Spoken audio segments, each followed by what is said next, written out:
minasyaitonirrajim. Bismillahirrahmanirrahim. Assalamualaikum warahmatullahi wabarakatuh.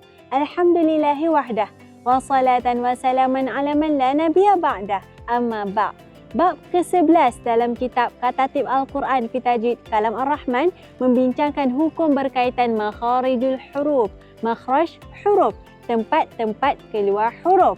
Dalam episod yang lepas kita sedang membincangkan makhraj al-lisan.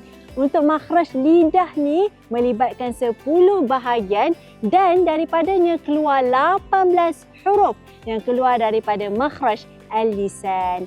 Dalam episod yang lepas kita dah bincang panjang daripada pangkal lidah, kemudian tengah lidah, kemudian salah satu dari sisi lidah yang mana keluarnya huruf wad juga huruf lam. Dalam episod kali ini insya-Allah kita akan sambung pada isi seterusnya iaitu hujung lidah. Isi yang ke-6 jom kita baca daripada kitab Katatib Al-Quran fi Tajwid Kalam Ar-Rahman. Hujung lidah bawah sedikit daripada makhraj lam di mana selepasnya adalah gusi depan bahagian atas. Keluar daripadanya an-nun yang zahir dan berbaris. Nun zahir maksud dia nun yang jelas sebutannya. Berbeza dengan nun yang tersembunyi. Nun tersembunyi macam keadaan gunnah. Maka kalau nun yang tersembunyi, nun yang gunnah ni makhrajnya adalah rongga hidung dan merupakan huruf far'i seperti yang kita bincangkan dalam episod yang lepas. Jadi untuk hujung lidah kita akan fokus pada huruf nun, nun yang zahir.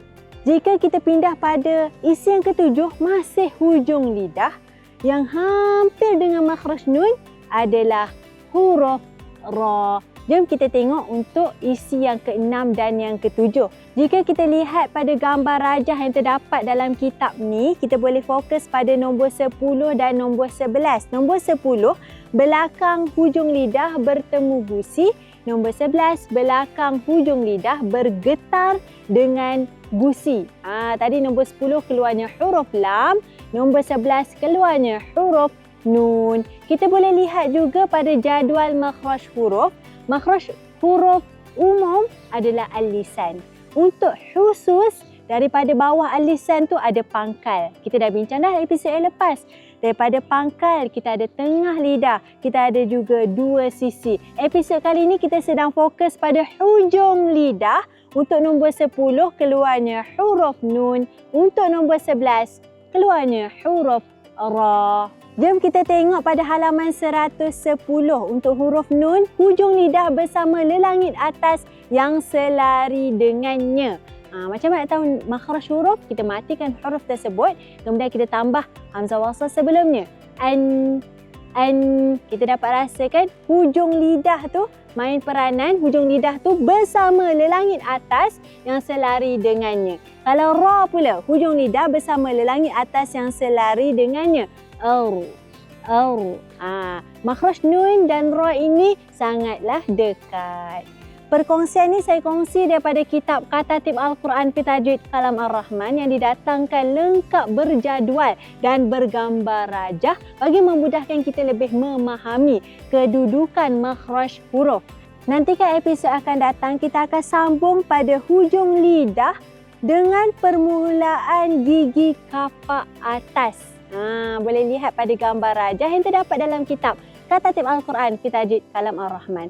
Episod kali ini kita akan tutup. Kita boleh lihat fokus pada gambar rajah keluarnya makhraj nun juga makhraj ra, yang mana ra ni boleh jadi ra nipis dan ra tebal.